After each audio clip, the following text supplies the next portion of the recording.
cette semaine, on vote dans toute la Suisse. Ouais, normalement, vous êtes au courant, à moins que vous ayez vu toutes ces affiches dans la rue et que vous vous soyez dit, tiens, il y a plein de gens que je connais pas qui sortent des albums.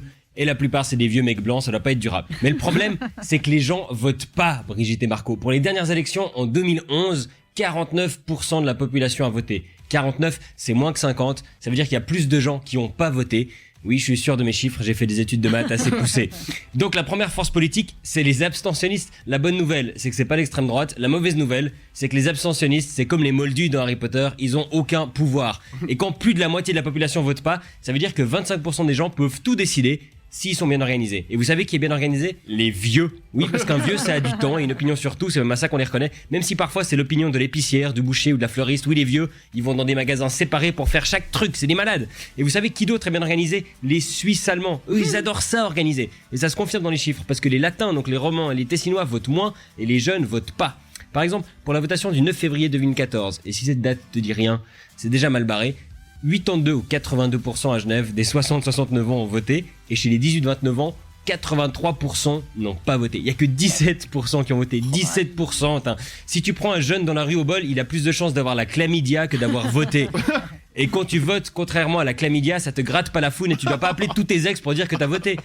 La différence entre la démocratie et la dictature, c'est le droit de vote et le fait que les dictateurs, ils sont souvent en pyjama. Mais ne pas voter, c'est s'infliger volontairement la dictature de ceux qu'ils font. Je veux dire, ne pas voter, c'est arriver au resto et dire je laisse la table d'à côté choisir ce que je mange. Sauf que la table d'à côté, c'est des Suisses allemands. Donc c'est Alpenrösti pour 4 ans. J'espère que t'as l'estomac solide, quoi. Non, moi, je veux pas vivre dans un monde où il y a plus de gens qui votent pour qui doit gagner Secret Story que pour les élections. Surtout qu'un politicien, il te représente pendant 4 ans. Une star de télé-réalité, après 4 ans, elle est dans le porno, en clinique ou dans une autre télé-réalité. Donc ça, pourquoi les jeunes, quand tu leur demandes Samsung ou iPhone, ils peuvent te faire un débat de 3 heures. Messi ou Ronaldo, ils sont capables d'en venir aux mains. Mais quand il s'agit de donner son avis sur l'avenir du pays, il n'y a plus personne. Et il existe zéro bonne raison de pas voter. Non, je sais les excuses que les gens utilisent, je les ai entendues, je vais y répondre. Les 3 principales que j'entends, c'est « Ouais, moi, j'ai pas le temps de voter. » Ah ouais ? Mais t'es qui ?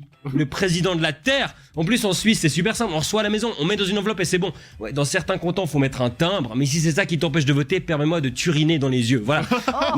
Non, mais là, ok, c'est trop tard. T'as trop attendu. Faudra amener ton enveloppe dimanche matin. Mais me dis pas que t'avais prévu d'aller à la messe. De toute façon, voter, c'est un peu pareil que la messe. Parfois, tes prières sont exaucées.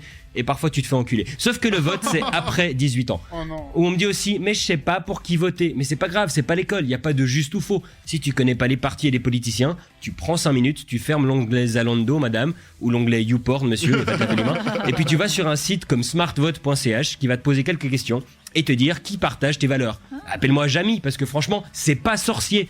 Et il y a des gens qui disent mais de toute façon ça changera rien et c'est chiant la politique suisse. Mais si, ça changera. Ça se joue parfois à très peu de voix. Alors vote, dis à ton entourage de voter. Et oui, ok, la politique suisse, il y a moins de rebondissements que dans Game of Thrones et il y a moins d'inceste. Enfin, encore que, regarde une photo de Magdalena Blocher, j'ai des doutes. Oui, je sais, on n'a pas le droit, le physique, mais j'ai fait 3 minutes d'une chronique sérieuse, j'ai le droit à une vanne gratuite. Et même à une devinette.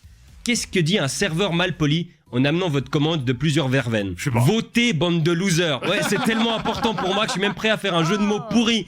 Parce que tu te souviens de la fameuse affiche avec les moutons blancs qui foutent dehors le mouton noir qui a fait le tour du monde. Voilà, si tu votes pas, ou si tu votes tu décides, tu cautionnes ce genre de méthode. Et t'es ce que ceux qui tirent les ficelles préfèrent. Un gentil mouton blanc.